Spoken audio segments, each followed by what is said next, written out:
The American Journal of Obstetrics and Gynecology presents meconium-stained amniotic fluid.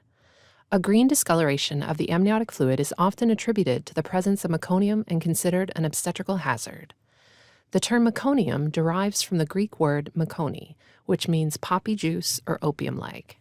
A concept generally attributed to Aristotle is the belief that fetal exposure to meconium would lead to neonatal sleepiness or depression. But what is meconium? Meconium is the fetal colonic content, which is mainly composed of water, intestinal epithelial cells, vernix caseosa, fetal hair, amniotic fluid, and gastrointestinal secretions. The typical greenish-yellow color of meconium is attributed to bile pigments. Is fetal defecation a physiologic event? Experimental evidence showed that in fetal goats with normal blood gases and pH values, a non-hydrosoluble contrast media administered via a nasogastric tube was subsequently detected in the gastrointestinal tract and in the amniotic cavity by serial radiographic examinations. This is evidence that in utero defecation can occur in the absence of fetal distress. Similarly, in another experiment, intramuscular injection of radioactive technetium to fetal rabbits, either with a patent anus or with an anal purse string suture, was followed by detection of contrast media in the liver as well as in the gastrointestinal tract at the level of the proximal, mid, and distal bowel in both groups of animals. However, not in the amniotic cavity of fetuses with closure of the anus. In conclusion, the observation that closure of the fetal anus prevents technetium from appearing in the amniotic cavity provides further evidence of in utero defecation. Factors associated with meconium-stained amniotic fluid include gestational age, fetal hypoxia, and intraamniotic infection inflammation. Intestinal peristalsis increases with advancing gestational age.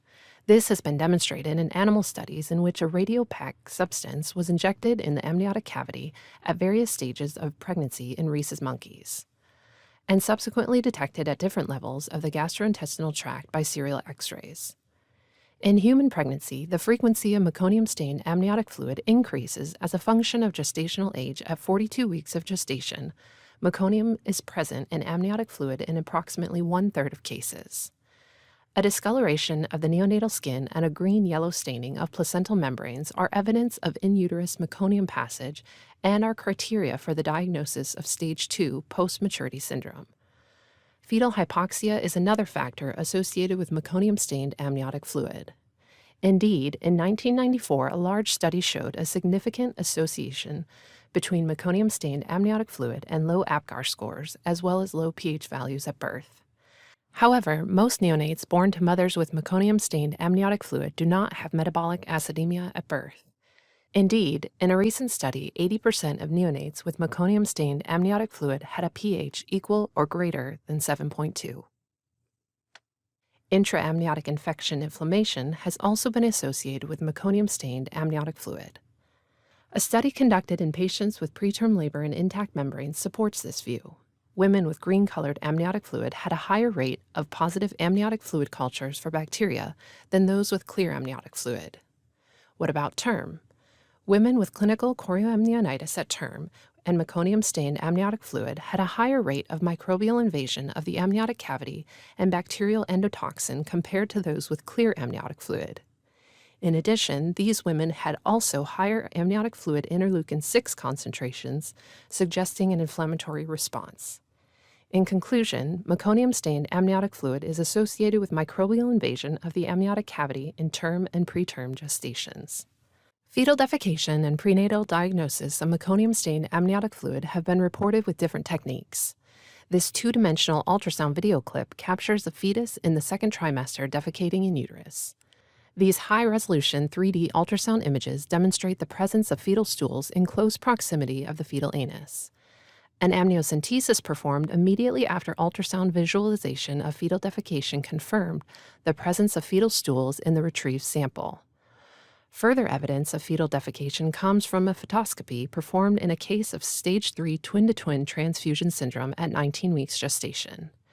Recently, the presence of meconium debris in the amniotic cavity of the recipient twin has been also demonstrated during fetoscopy in a case of Stage III twin-to-twin transfusion syndrome at 17 weeks of gestation. A quantitative approach to assess meconium load in the amniotic fluid is the meconium crit.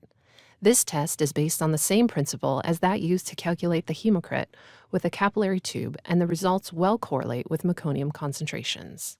Spectrophotometric analysis of amniotic fluid shows different patterns when the amniotic fluid is clear compared to when it contains meconium or blood. Amniotic fluid contaminated with meconium usually shows a unique soret band without extra peaks. The maternal implications of meconium-stained amniotic fluid include intraamniotic infection, clinical chorioamnionitis, puerperal endometritis, post-cesarean infection, postpartum hemorrhage, and dehiscence of perennial lacerations. Considering the association between meconium and infection, is there a role for antibiotics?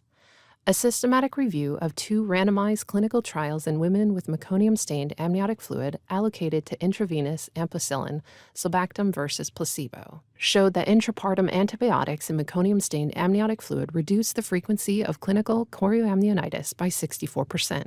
The neonatal implications of meconium-stained amniotic fluid range from meconium aspiration syndrome to sepsis, pulmonary hypertension, neonatal seizures, and long-term neurological disabilities such as cerebral palsy. Meconium aspiration syndrome is defined as respiratory distress in term neonates born to mothers with meconium-stained amniotic fluid that cannot be otherwise explained, and it occurs in 5% of infants exposed to meconium. This image illustrates the presence of meconium and fetal hair in the trachea. Meconium can be demonstrated in fetal bronchioli and alveoli. The arrows point to fetal inoculated squamous cells, one of the components of meconium. The main placental histopathological findings are a green-yellow staining of the chorioamniotic membranes and of the umbilical cord, as well as meconium-laden macrophages. In conclusion, meconium-stained amniotic fluid occurs in up to 20% of term pregnancies and is a risk factor for adverse maternal neonatal outcomes. Defecation in utero is a physiologic phenomenon, and hypoxia and intraamniotic infection inflammation can be found in a subset of patients with meconium-stained amniotic fluid. In cases of meconium-stained amniotic fluid, assessment of intraamniotic infection inflammation is recommended, and antibiotic treatment can reduce the risk of clinical chorioamnionitis. This paper is freely available online to subscribers and non-subscribers at ajog.org.